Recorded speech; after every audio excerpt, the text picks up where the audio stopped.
I'm James Gardner, host of Your History, Your Story, a podcast for everybody who loves stories about interesting people and events told by those who uncovered them from within their own family trees. This, we hope, will inspire you to discover and celebrate your history and your story. How can you brighten someone else's day? It may be a thoughtful gesture, a kind word, or simply sharing a smile. Our guest on this episode of Your History, Your Story is Michael Ray, founder of Smile Project Louisville, an organization created to affect attitude and behaviors through smiling and small random acts of kindness. Over the years, Michael's life had been affected by some tragic and difficult times, such as the death of a child, job insecurity, divorce, and the challenges of parenting a special needs daughter. One day in 2018, while Michael was feeling particularly down about the possibility of losing his job, he went to a Wendy's drive-thru to get some lunch. While giving his order, he encountered an employee whose smile and kind demeanor lifted his spirits greatly. That moment, coupled with the joy he had always felt from the smiles of his precious, nonverbal daughter, changed the course of Michael's life. Since its founding, Smile Project Louisville has gained momentum. Today, you can find pictures and videos of Michael's acts of kindness toward total strangers on social media. He has followers from all over the world and has also ventured into public speaking with the hope of touching more and more lives with smiles and love. I'd now like to welcome Michael Ray to our show. Welcome, Michael. James, thank you. Good afternoon. How are you, brother? I am fantastic because I'm speaking with you. Well, I'm blessed and humbled that you would want to take time and share some space and hear my story. I'd like to start at the beginning. Michael, where are you from? Where were you born and where did you grow up? So I'm in Louisville, Kentucky. I was born here, but I wasn't actually raised here. So when I was 5, had a little bit unique upbringing in that my father worked 32 years for the FBI. So when he got his first assignment as an FBI agent, we migrated just a little bit north to Cleveland, Ohio.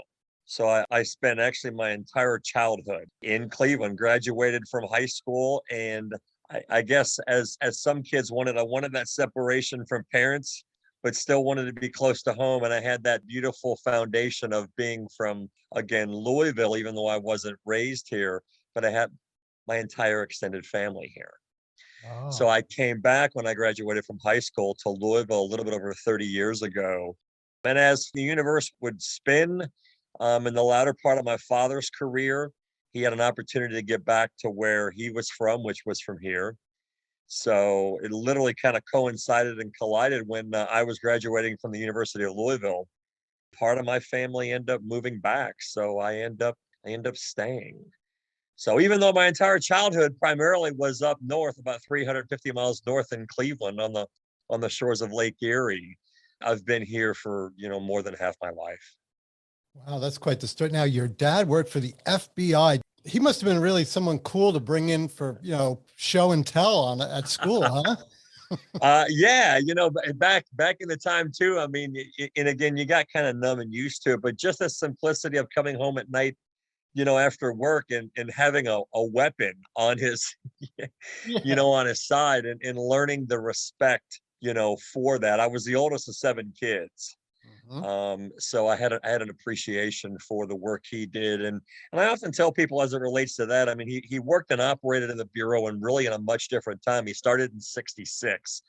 Actually, it was when he was in college, clerked, like I said, got out of the academy in 74 and then went till 99. So it was really even pre-internet, pre-9/11, a lot of things that had actually changed. So he kind of operated in that space of more of organized crime and narcotics and a lot of the stories that I heard post-retirement. Yes, you had to wait for those.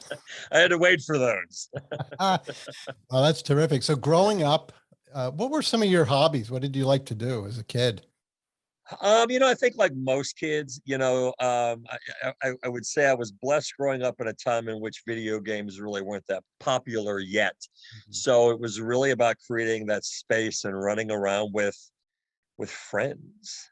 It's especially, now that we're getting we're in the summer, you're talking about just be home before it got dark or before the street lights came on.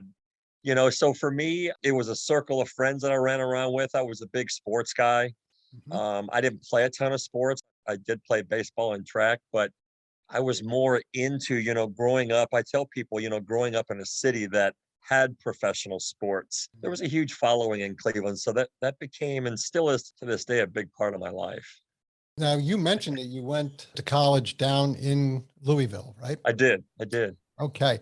What career path did you want to take? I haven't talked about this much. And again, we're roughly 30 years removed from it. But, if you could envision the movie Jerry Maguire, Hmm. I wanted to be a sports agent.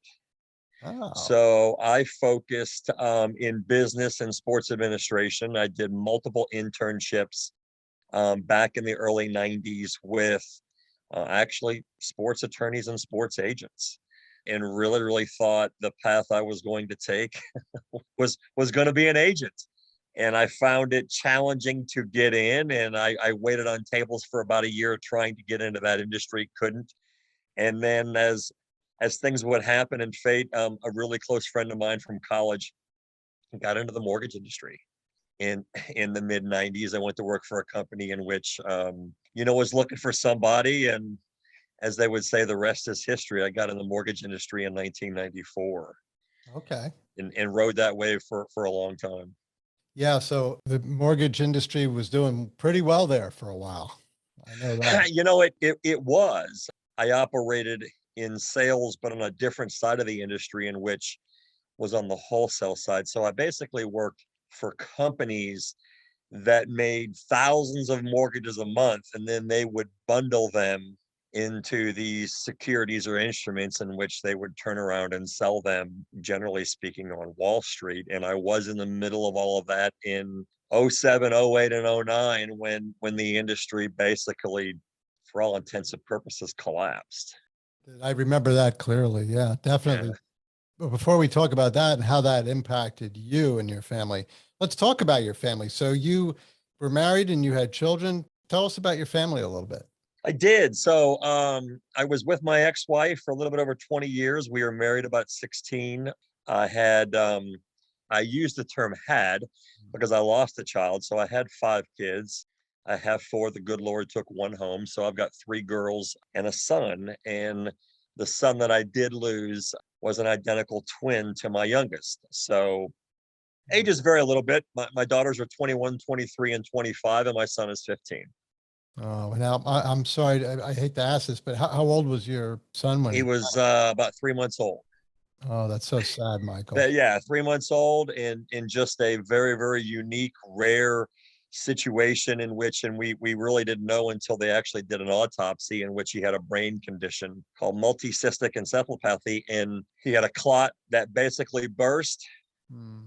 He seized and pretty much almost killed him instantly.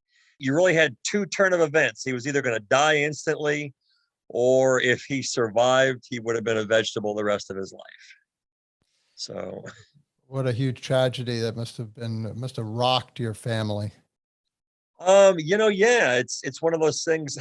Obviously, looking back now, it's a lot easier to talk, 15, 16 years later. Um, it was. If I asked you, where you were September 16th, 2006, you would have most likely no idea. I could tell you the events of the entire day, almost hour by hour, of what was going on through the entire day, and I lived with that.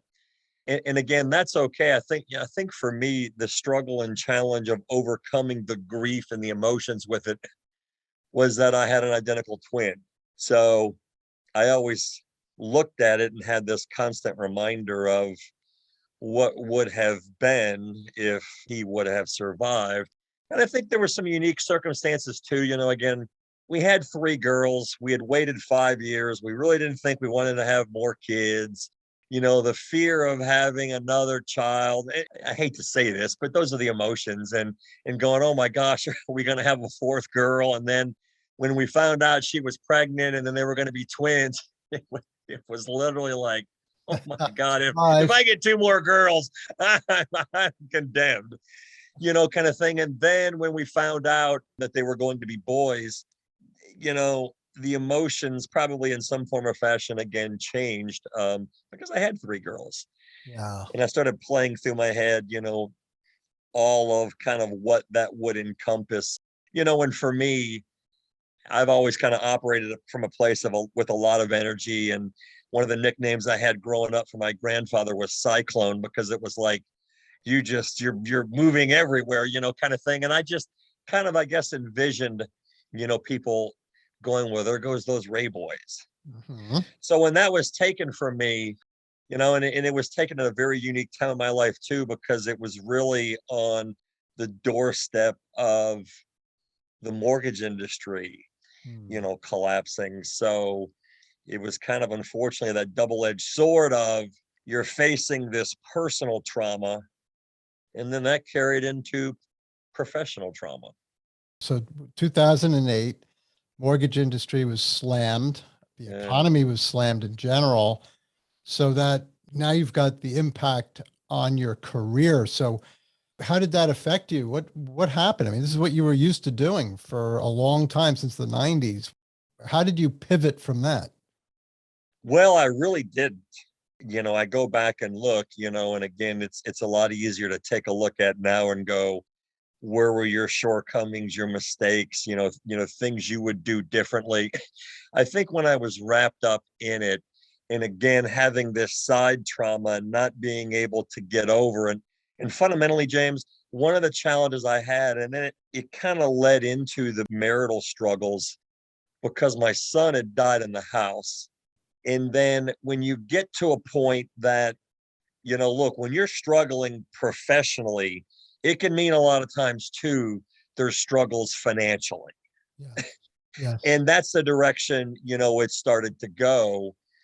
And, again, I look and I want to smile about it when I talk about it, in hindsight, probably the best thing being in it for about a year would have been going, let's sell the big house.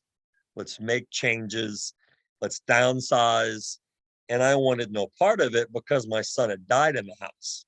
And that was really the onset of the struggle, in a marriage, the loss of a child, and then the financial piece, and really having to make some hard decisions. But yet my ex-wife, my wife at the time, was like, we need to move. And look, she was right. But I look back and I go, no, you're going to have to pry my lifeless body from this house. My son died in this house. I'm not leaving this house. So as the industry basically kept tanking through that period of time, the first job I lost was in January of 07, and I lost 6 jobs in 18 months.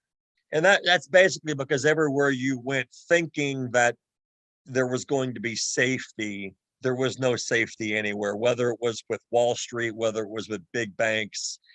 They all just in some form or fashion, they either collapsed, like I worked for a division of Lehman Brothers. A lot of people probably haven't heard that name in a long time, a firm that had been around forever, and you thinking there was safety there, but again, there wasn't safety really anywhere. So the financial piece, I went from making 200-300 grand, having $100,000 in savings, and you think you're set, and then I couldn't even earn 30 grand.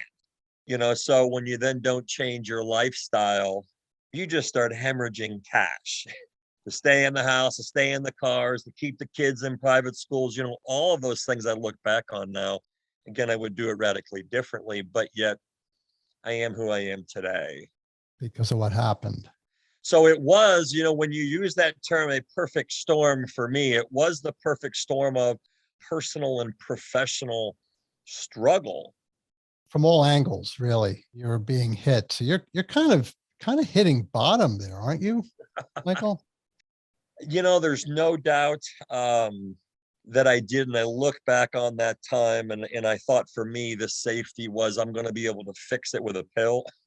And that was antidepressants.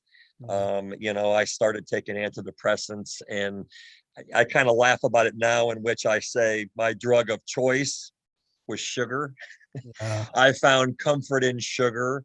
So we're a product of our choices. So even though I found comfort in sugar as far as what it created in my brain, you wake up and you go, well, how did I gain 50 pounds? Yeah. How did that happen? And it doesn't creep up in 6 months. But again, these are the choices and things that we make over a few years. And you sit there and go, I'm beyond broken.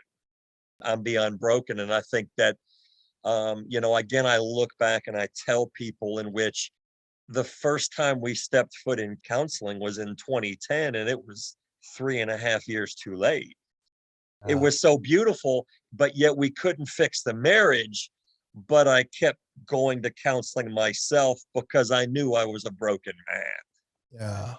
And there were things in my life, that I needed to work on and again, when I say work on, it's finding how we control that thing up there.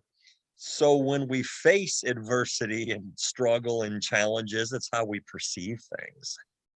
Yeah, definitely. And the fact that you stayed on in the counseling is so important, because sometimes people they might go into counseling and say, oh, I'll try it. And, if it doesn't fix you, then I'm done. It's not, what about me? Maybe it can fix me. But maybe not just fix, maybe it's a process, and learning more things about yourself. You said it, because it's not like slapping some duct tape on it and then it's all better. Exactly. It is, I look back at that time of my life, just like the weight that I knew that I had to lose, it was going to take making different choices, and it was going to take time. Yeah. But you kept doing what you needed to do. So in the case of sugar, it's, you understood it was an addiction, and you quit. And then, again, as it was counseling, even though the marriage was broken and we went that route and went through divorce, I want to say I went on with counseling for a solid 3+ years. Now, instead of going every week, I mean, it's you find the right spots and a healthy balance, and then it's every other week, and then it's once a month. But again, you continually work on things in your life to finally put you in a position to be able to manage. So important. Now, the fact you were going to counseling was really good, but really things were rough financially, personally, and your family, and your health. Everything was sort of not too good. Not a lot to smile about, I would say. Most people would say that's not a lot to smile about, but something started to change right at that point. And I think one of those changes occurred because you decided you wanted to go to Wendy's. That's correct. So I tell people I had a foundation, and that foundation was, when I speak of having 3 daughters, well, one of them was very unique in that she has Down syndrome. She's nonverbal.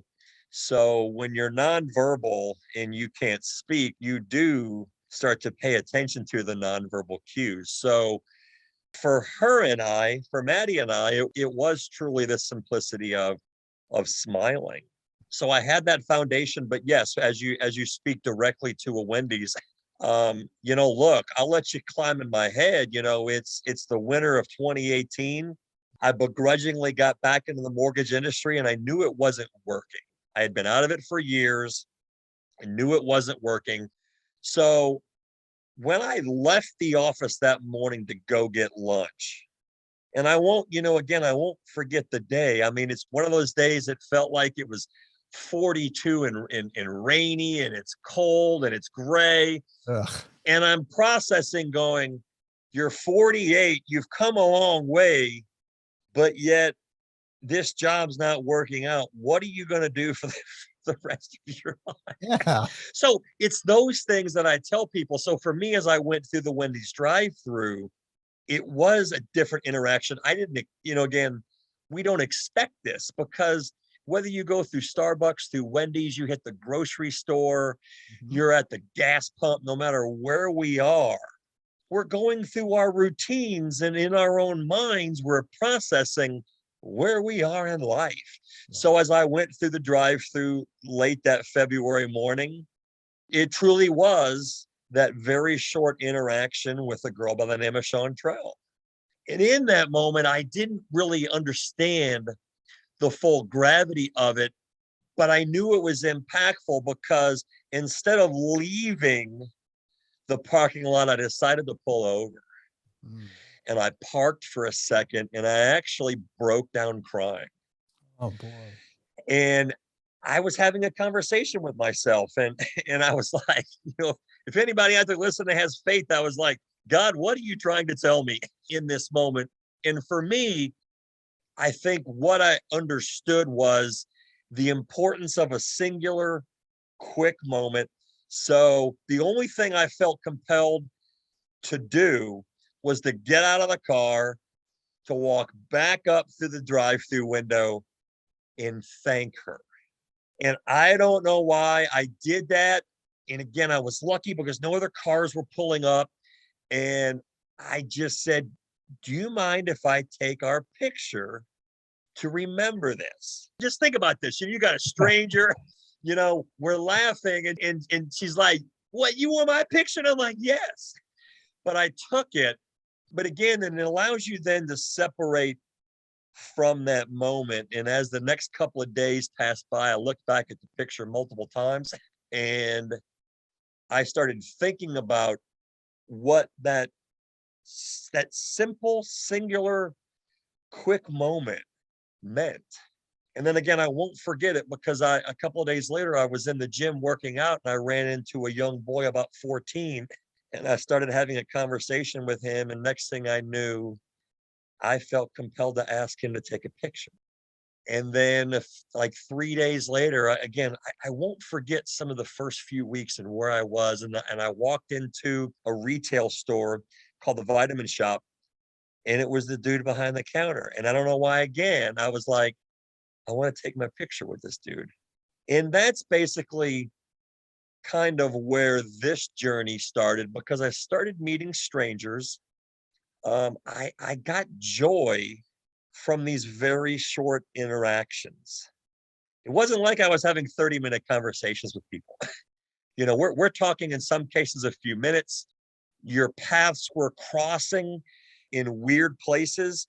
Again, I often told people as I took pictures, I never knew the who, the where, the what, the when, the why. I just always knew I was in the right place. That is so cool. So I want to back up a little bit. Yeah, The young lady at Wendy's was Chantrell, was her for name? Chantrell. So what happened? She smiled. She was pleasant. She was kind. What was it about her that made you pull off and actually get She emotional? had an infectious personality. The interesting thing is, as I have now shared this story countless times, I do get asked, do you remember what she said to you? So the answer to that question is no. Look, let's fast forward now roughly 4 years later. I don't know. And I had heard, I probably had heard it once or twice in my life, and it never really resonated with me. And I got asked this question early on. When I say early on, I started doing videos. So I'm rewinding now, maybe 2.5 years ago. And someone said to me, goes, well, you remember what Maya Angelou said? And I'm like, no, what? But when they said this quote, people will forget what you said, they will forget what you did, but they won't forget how they made you feel. Mm. So when we go back and talk about Chantrell, it's not important remembering what she said to me. I still, to this day, 4+ years later, remember how she made me feel, in that moment. So when you ask me that question, the words aren't important. What is important was that 30, 40 seconds we had at a drive-through window in which I can remember just being alive, laughing, you know, cutting up. And I'm very playful and I'm a high extrovert. So a lot of times I feed off the energy from someone else. Yep. So if they're very joyful, and I guess you could say they're playful with words, I'm right back. And I can just remember in that short moment, both of us laughing. And I'm probably 25 years older than her, Mhm. and I, again, why do you pull over? But something struck me, and I probably sat in the car for a good 5 minutes before I got out. because it was the crying, it was having that conversation with myself and God, and understanding, and at least, if nothing else, I'm going to take a picture to remember it. But then as I started taking all of these other pictures with people, I probably had done that for 8 to 10 weeks. And I want to say I maybe had 25, 30 pictures. And I won't forget, I had a conversation with one of my daughters. She's 25 now. So let's rewind. She was like a junior in college, and social media is big. And even though I was on Facebook, I mean, let's call it what it is. I mean, you're showing pictures of, yeah, I'm going to the movies, or this is what I had for dinner and all that kind of stuff.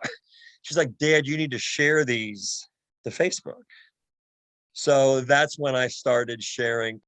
I started sharing them to Facebook, and it even evolved a little bit, in which I wasn't just getting someone's name and going, hey, I'm here with Chantrell today at Wendy's. I started finding out one or two really interesting things about the people that I was with. And again, I wanted to be highly respectful of people's time and where we were. So it wasn't about having 30-minute conversations, rather than, I guess, what I started understanding was the importance, as we intersect with so many people, we just don't know what people are going through in life. That is so right. That is you so know true. Yeah, definitely. and again, for me, even though I had come such a long way in how certain things in my life weren't as challenging and as impactful, I was still battling adversity, going, I'm 48 years old. What's my next move? Sure. But in the moment, again, it's Chantrell. And that's why I try to really emphasize and get people to understand, is that in most cases, we don't think these singular moments mean anything. It's just weaving through our daily life. But yet I often go back to that simplicity of, if Chantrell can change my life at a Wendy's drive-through, then again, think about, then, no matter where you are, and what your actions may mean to an absolute stranger. And it doesn't mean, again, it doesn't mean you got to go around and start shooting videos, taking pictures, giving people hugs, because again, for me, when it started, it had nothing to do with that. It was just connecting with strangers on a different level. Yeah, because we have our circle of friends and maybe business associates that we intersect with regularly, our family and things like that. But there are a lot of people we run into in the neighborhood. People, maybe you've seen them once or twice, but you've never really, had a conversation. I just had about a week ago, I woke up, I was a little, I kind of got out of the wrong side of the bed. I just didn't feel very positive. And there's this guy walking out of his house, and I thought to myself, it was weird. I thought, I'm a pretty sociable person, and Yeah. I kind of looked the other way. Like, I didn't want to make eye contact. I didn't want to talk to anybody. I got my dog, and the guy gets in his car. Next thing you know, he pulls up next to me and he says, "That is such a beautiful dog. That dog is so cute." He goes, "You just made my day. Thank you." And he drove off. And I thought, I felt horrible. And I wasn't going to sort of give him the time of day. And so just that little intersection, a comment positive about my dog, a smiling, happy person who said that I made his day when I had every intention of ignoring him. You know what I mean? So when you say having these little moments with people, you don't know what they're going through. You have no idea. And it sounds like you had something now that's really starting to go now. So when you run into people, what was your reasoning? Were people like backing off and saying, "Whoa, who are you?" Or things like that? You know what? So thankfully, I often say, I do feel like we all have different gifts. And one of the gifts that I have is the ability to make people feel comfortable. I see that. And especially strangers, because obviously, if you're approaching strangers in different forms and fashion, look, and when I say I'm a high extrovert, I never know what's going to come from my mouth. But again, a lot of it just comes from a place in which making people feel comfortable and safe in which they feel open in these short moments to receive what I truly do think is happening.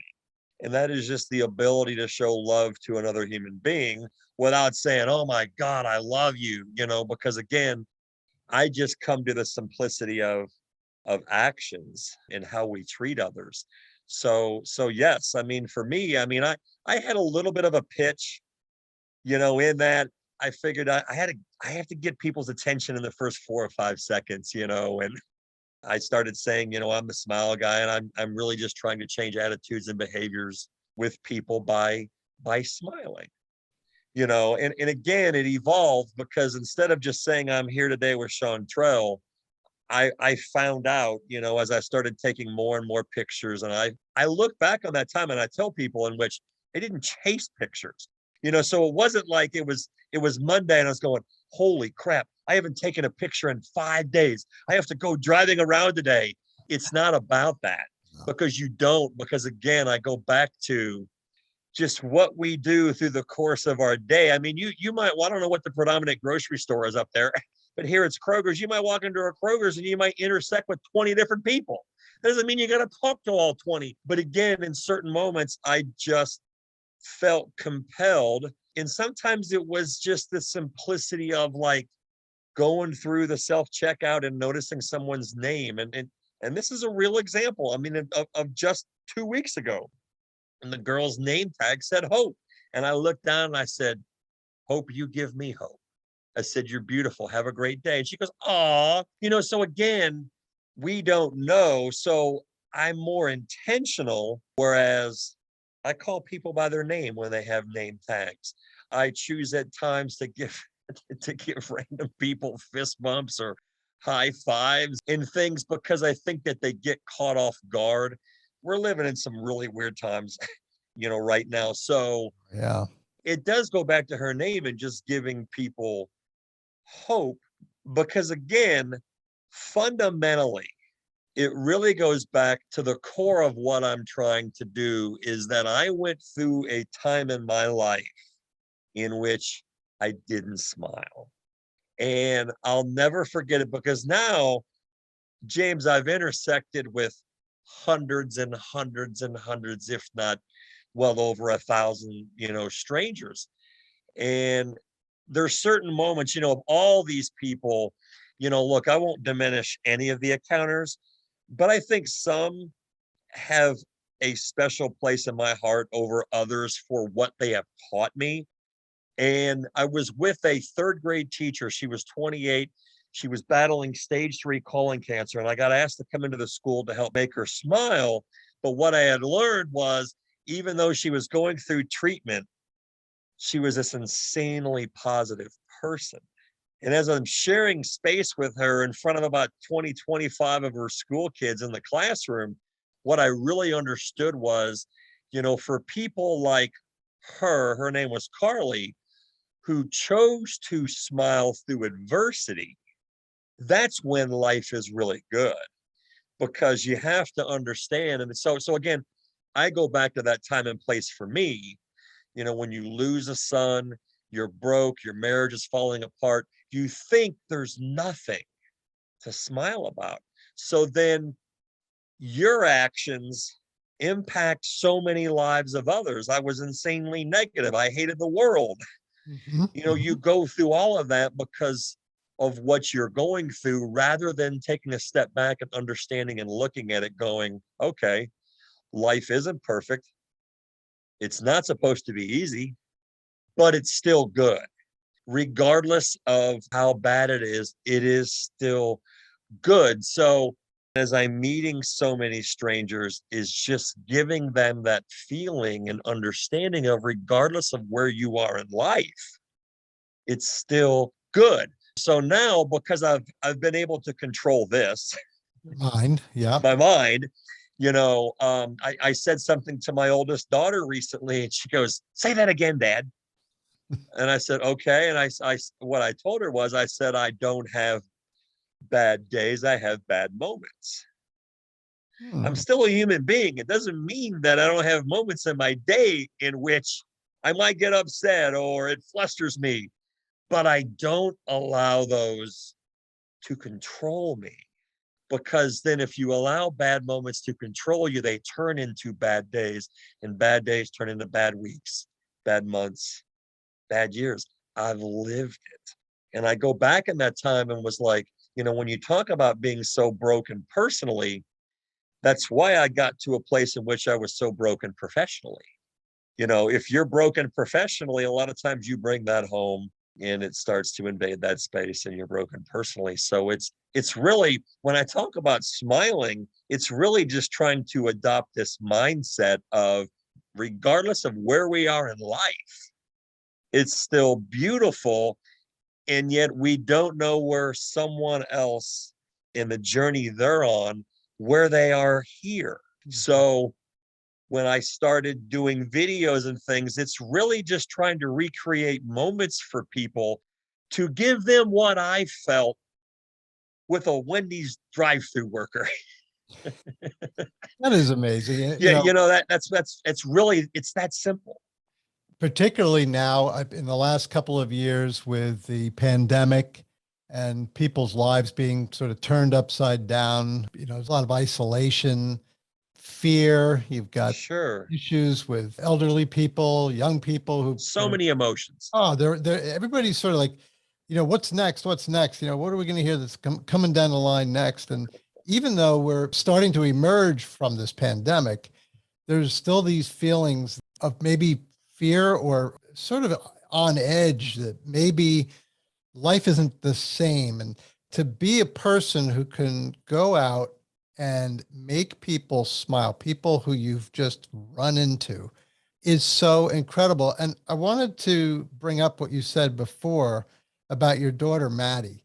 You had mentioned that you really had that foundation in you by watching and interacting with your nonverbal daughter, who you had to look for how she felt by what her expressions were. Does she smile a lot? You know what? She smiles all the time. It's a very unique condition she has. And when I say condition, look, it's Down syndrome. I'm not talking about Down syndrome, but there's something very unique about those who have Down syndrome and really how they look at life and look at people. And when you talk about the pandemic, it truly, we were days into it. And I turned and looked to her, and even though she's nonverbal and she truly says like 5 singular words, has never put 2 words together. I looked at her and I said, you don't give a rat's ass that we can't leave.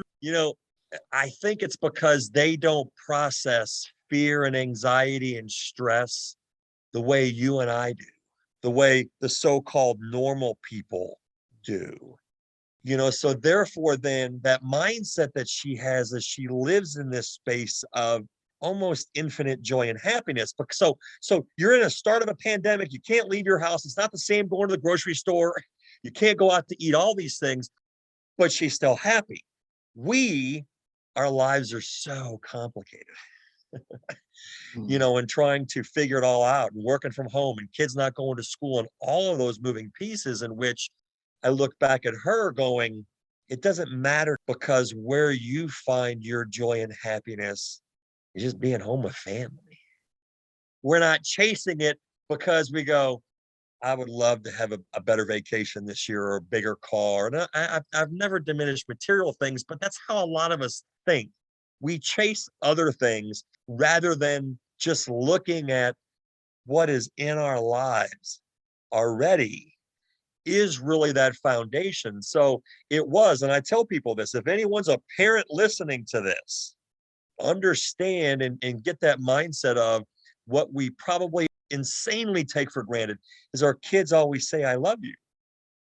They just do. At 3, 4 years old, when they start to speak and all that, mommy, I love you. Maddie has never said, I love you, ever. So again, that foundation was my affirmation. As I went through my depressions and my struggles, the one constant I always had was her. And I would sit there in the car and it'd just be the 2 of us. And I would sit there crying because my life was miserable. And then I would turn to her and she would just be smiling. Oh, And I'd be like, you love daddy, don't you? And she would light up. So I never had to hear the words. And I go back to, again, it's a feeling. Yeah. It's that feeling I always got from her. And that affirmation and that feeling was just the simplicity of smiling. That's the only way she knew how to communicate back, to say, Dad, I love you. And this is how I'm telling you, is I'm just going to look at you and my face is going to light up. That is unbelievable. The whole connection of Maddie and the way that you just explained that time in the car is just, it really got me, because you are seeing the real deal. We can sometimes falsely smile, pretending to be happy or pretending to be happy to see somebody or whatever, when we may have something else on our mind because we're in a bad place or whatever. But when you see that pure, honest, sincere, heartfelt smile that says, I love you, I'm happy to be with you, I'm happy to have interacted with you right now. That's what it's supposed to be like for all of us. But it's just not, because life happens. You have to be able then, as it does happen, as I tell people, is create just the bad moments, not the bad days, and knowing, going, okay, today wasn't the greatest at work, but I came home to you. And now I get to share my space and my evening with you, who I love, whether that's your spouse, your children, your friends, no matter what your network is in life. So it's, again, we have talked about this multiple times. It just goes back to understanding. Mother Teresa talked about the work she did in India, in which it allowed me at times to understand Maddie more and more. And that was, Mother Teresa said some of the most joyful people she'd ever experienced in her life were the poorest of the poor. I mean, beyond what we think is poor here in this country. And in a lot of cases, they didn't know where their next meal was coming from. But yet, and they had no possessions. But yet they found this space to look at life differently. And I'm convinced the reason being is because of people. It was still the people that were in their life. So even though life was really hard, because they'd wake up and go, I don't know where I'm eating breakfast or lunch, or am I eating today? And I'm living on a dirt road, I'm alive. They looked at life so differently. And that's why I've learned all of these lessons from Maddie. She's probably more perfect than we realize. Definitely. So I want to ask you, Michael, you try to go back into the mortgage business again. You're feeling you're not feeling it. You've brought this base that you have that you've developed through loving and interacting with your daughter, Maddie. And now you've been propelled into this sense of really interacting with people in a positive way and giving people small moments to feel important, to feel loved. How did this branch off into something bigger, into Smile Project Louisville? What happened? How did that happen? Well, at first you give it a name, and you give it a name because you don't think, again, let's get back into my head. Mm-hmm. It's never going to be anything big. It's just because your daughter goes, oh, Dad, you got to call it something. And again, I rewind 4 years ago when I decided to call it Smile Project Louisville. It was just the simplicity of, truly, I was like, oh, I'm doing this little project about smiling, and I happen to live in Louisville, Kentucky. And you call it that, but the more you give and the more you feel from others. And I often tell people too, I've allowed it to evolve to where it transcended into doing videos too with people. I just started sharing it on bigger platforms. And we're here today primarily because of sharing it on a platform that's very unique. And that's LinkedIn. It's not Facebook, because most of us have a tendency to think, when we say social media, we think of Facebook. But I had done my work for almost 2 years, and I was only sharing it on Facebook. And I had a movement. I look back at some of my early stuff, and I used to say, well, I had this organization called Smile Project Louisville. It wasn't an organization at all, because it was me. And maybe I would take Maddie. And I look back and laugh now. But what I started was a movement that people felt It was really compelling to some. I was touched by a lot of parents who had children with special needs, especially mothers, in which they said, it's usually not the dad, it's the mom doing this stuff. So for you to do what you do and showcase, your daughter, it just touched the lives. And then so you start sharing it on a bigger platform like LinkedIn. So instead of putting it on Facebook and people around Louisville seeing it, next thing you know, it's somebody from Los Angeles, New Jersey, Dallas, Texas, all over the place, started watching and seeing and telling me how they were touched in some form or fashion by something we did.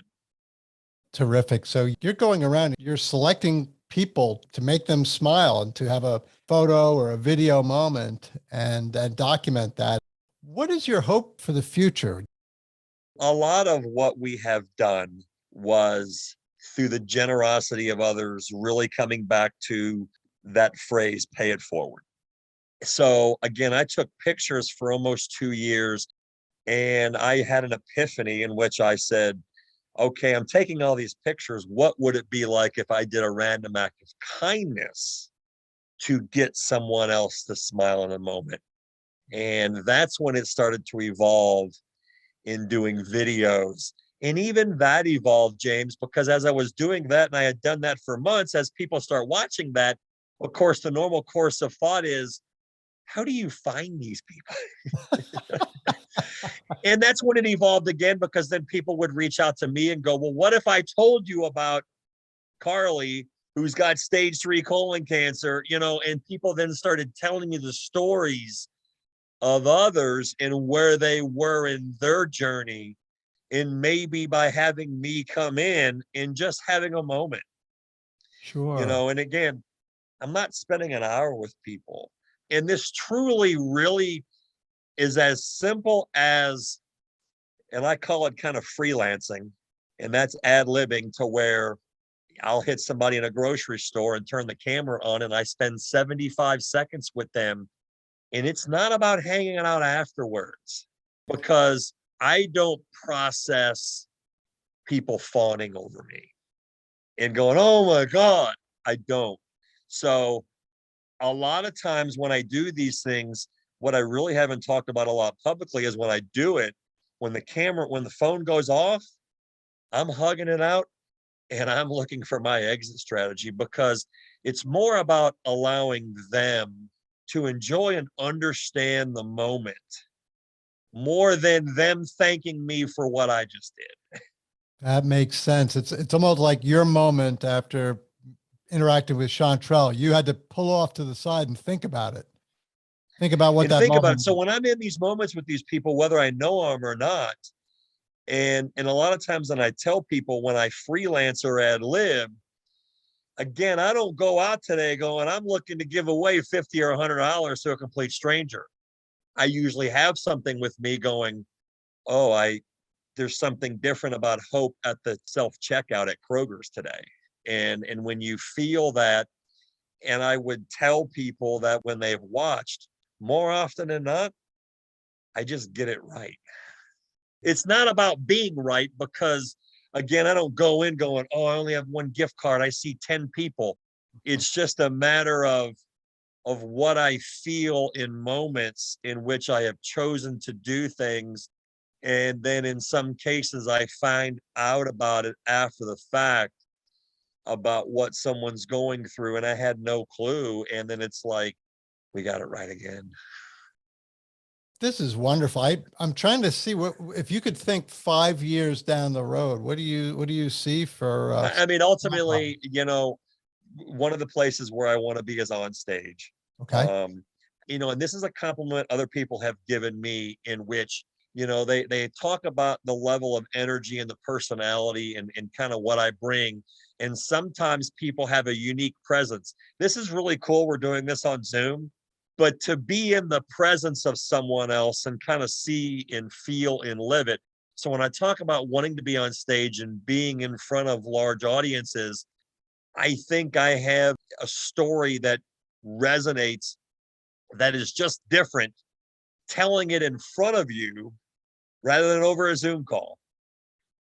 Yeah. So when I get asked that, that is one of the places I go back to, that we're trying to navigate those waters in which, okay, how do we figure that out? And a lot of it is in creating a living around doing this is how can we do more? Yes. Yes. How can you do more? And I often I go back to a singular moment I had about 2.5 years ago with a mother. It hit me for the first time, and I'd been doing it about 6 months where I would physically doing random acts of kindness. And in most cases, again, I was giving away 50 to $100. And I went to this family that had 6 kids, but 3 months before they had just lost a daughter. She was 14. She had a Oh. seizure. She died suddenly. Oh. And I'm sitting on her front porch crying with her. And this family was just broken. And I had learned they were so broken financially, they couldn't afford a tombstone. And that's when James had hit me going, sometimes $100 just is not enough to Not make gonna somebody cover that. smile. And I Nope. said, I wish I had $1,000 laying around to give to that family to go buy them a tombstone, because in that case, the gravity of the situation may be a little bit more, more unique. So, and we have done some things around the holidays where we've given more. We did something during COVID with single mothers, where we gave single mothers $400 and $500 for their families to go shop for. We called it Saving Santa. Because again, $100 is cool, but if you're a single mother of 3 kids, $100 doesn't get it done. But No, if it you can doesn't. give them $500, that goes a long way. So when I get asked that question, first it's wanting to speak in front of people, and secondly, it's just, unfortunately in life, it just takes money to do more. Yes. Yes. Well, that's what I think is one of the reasons we wanted to do this podcast, is because what you're doing is terrific. It's terrific at any time, but also this after these 2 years of the pandemic and a lot of the sad news that's been on the television recently, really terrible, tragic news, and there's a lot of divisiveness going on as well.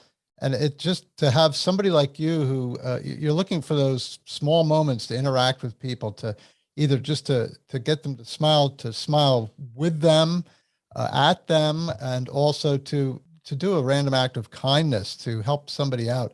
Sometimes the fact that somebody is doing something kind for you is far more valuable than what it is that they're actually giving you. I And think you that's know the way it what? works. You have nailed that. And I will tell you again, it goes back to that moment with Chantrell. And I know we're coming to the end. And this is kind of one of the things I want to leave with people, is that when someone watches a video and sees me giving them 50 or $100, okay, it looks cool. It makes a splash. But I often think and tell people, you spend it. Look, it may be groceries, it may be gas, no matter what it is, people don't forget then. So when I went through the checkout line at Kroger's and I had no cash, but I chose to get out $20, and I don't know why I handed it to Hope. And I have these little smile cards, and it has a smile on the front, and on the back it has my name, and it says, be the reason someone smiles today. And it has my phone number. And then when somebody like Hope texts you and goes, I can't thank you enough because my week has been awful, it's not about the $20. No. It's not about the 50 again. It's about the feeling. And again, to me, it's what I've learned from Maddie, and it's the ability just to make strangers feel love in these very simple moments. And it's not always about money, because 98% of what I do has nothing to do with money. It's just how I live and treat people. And it goes back to the moment of how a 22-year-old can treat a 48-year-old to drive through to change his life. Michael, how can people find out more about you? How can they contact you and this movement that you have? If they're on LinkedIn, just go find Michael Ray, follow what we share with the world daily. My website, Smile Project Louisville, is on there. Email me, call me. I mean, and people are still fascinated because my phone number and my contact information's on there. And they all of a sudden out of nowhere call and go, well, I didn't think you were going to answer. And I'm like, well, you called me. They're like, well, you're Michael Ray. And I'm like, well, no, at the end of the day, I'm just a dude who I think on some level has figured it out. And I'm just trying to share with as many human beings right now so they can figure it out in their life. Because I think that this life doesn't have to be endless struggle. My last question was going to be, what do you want your legacy to be? I think you just said it. So I don't even have to ask the question anymore. You're making me smile, Michael, and I know you make so many others smile. And I want to thank you for being on our podcast, for sharing your incredible story. You're just a dose of good medicine right now. I'll tell you that. Amen, brother. And you know what? I often say this when I've had the pleasure of sharing space with someone as beautiful as you. Thank you for wanting to bring me into your world and share my story with your audience. So thank you. Thank you. And God bless. And I wish you all the best for just a fantastic thing that you're doing. Smile Project Louisville. And I hope people will contact you. We're really going to be following you and seeing what you're up to next. Give Maddie a hug for us. I will. Okay? I will. Yeah. I appreciate that. God bless, guys. Love you. Okay. God bless. Bye-bye. Thank you for joining us for this episode of Your History, Your Story. You can connect with us on Facebook and YouTube at Your History, Your Story, or on Instagram and Twitter at YHYS Podcast. We'd love to hear from you if you have any questions, comments, or a story to tell. Be well and God bless.